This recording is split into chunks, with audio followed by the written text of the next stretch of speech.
Hey there, Grumpy Old Fart here. I'm doing a cryptid encounter video, although it's not really a cryptid encounter video. I'm talking about paranormal crossovers. Um, Before I get into it though, if you enjoy my content, it would really help me out if you would hit the like button, subscribe to my channel, share my content on social media, and post a comment or two. Remember, I welcome your comments, even if you disagree with me. If you enjoy a good book, check out my author page on Amazon. My pen name is H.L. Anderson. You can find all of my books there. I like to think I write good stories that make you think. I wrote a 3-book science fiction Western series called Drifters. I wrote a political fantasy called The Righteous President. I wrote a fun story about a house in New Orleans where the monsters all hang out. It's called The House Off Farrago Road. And I've got 2 books written. I'm working on a third. The first one is Vanguard 1. The second one is Task Force Terminus. And it's futuristic science fiction warfare. It's a study of humanity from an alien perspective. Hope you get these, and I hope you like them. All right, on with paranormal crossovers.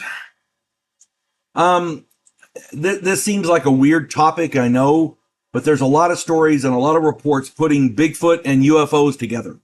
As a matter of fact, there's a lot of overlap amongst all of the different paranormal research groups. Cryptids, ghosts, UFOs, and aliens, there seems to be a lot of connective tissue throughout all of these fields. I did a video on the ultra-terrestrial theory. Go and check that out. John Keel did that theory.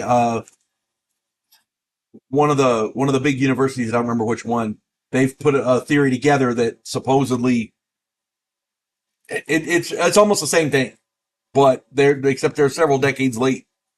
John Keel did this first, the ultra-terrestrial theory. Go check my video out on that.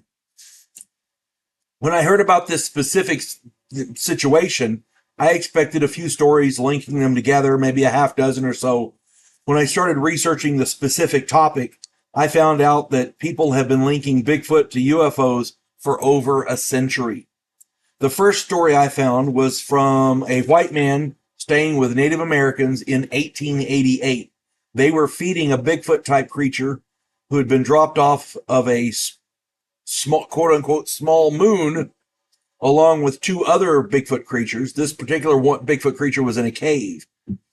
The small moon, quote-unquote, was piloted by small humanoids. It had landed and let out the 3 Bigfoot creatures and then took off again. The Native Americans said that this was not the first time that this had happened. So this predates that. This is just the first recorded one, 1888.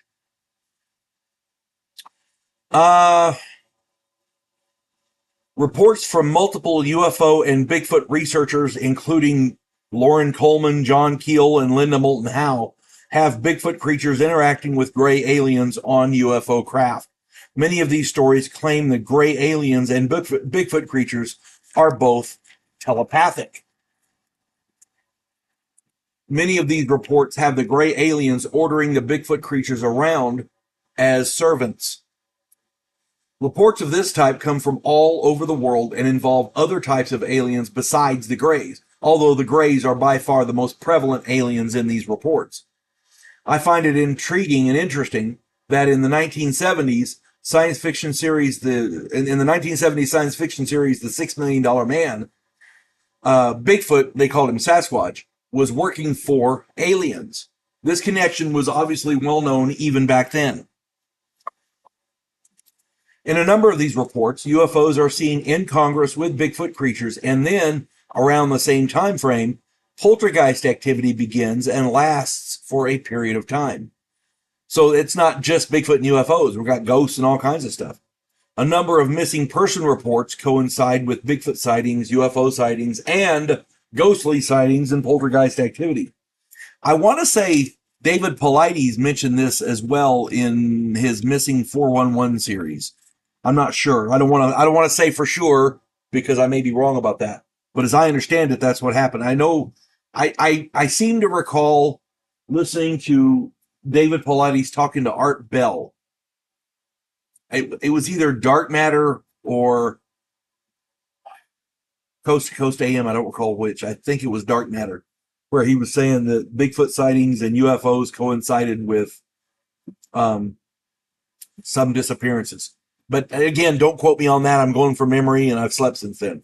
It's been a while back. I miss Art Bell, great radio host, and David Paulides does really good work too. I'm not disputing them. I'm just saying I may be remembering it wrong.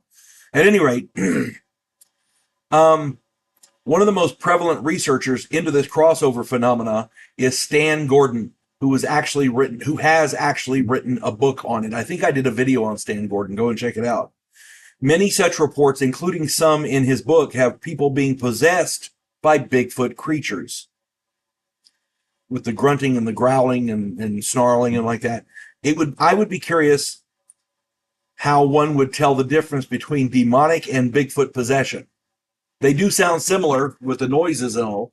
I would imagine the demonic Bigfoot can actually talk to you. I don't know. I don't know.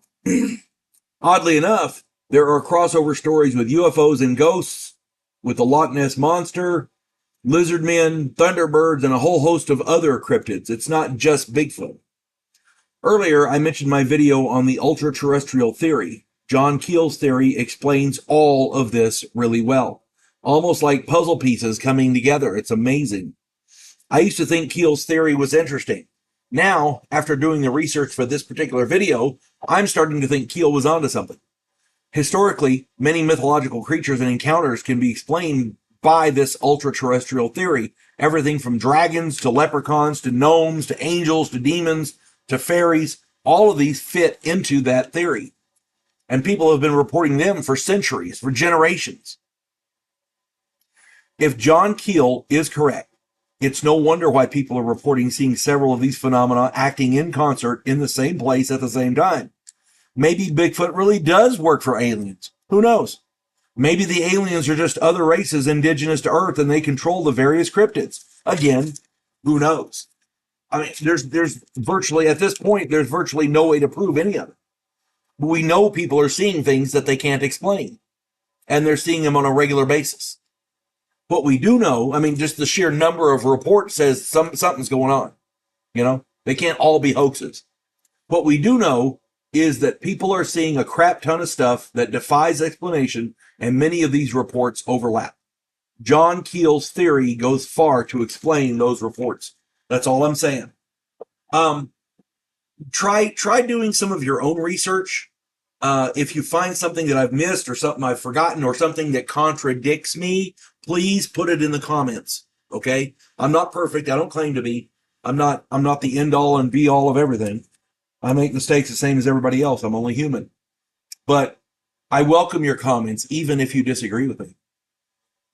But do your own research, and if you find more information, put it in the comments. I'm sure everybody would love to read it. Hope this finds everybody well. You folks have a good one.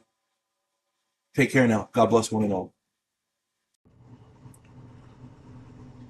There is a house in New Orleans where the monsters all hang out. When the police detective, who happens to be a skinwalker squirrel, uncovers a plot by a paranormal perpetrator, he has to enlist the aid of his fellow housemates. If you enjoy a modern, quirky take on historical mythology, check out my new original novel, The House Off Farago Road.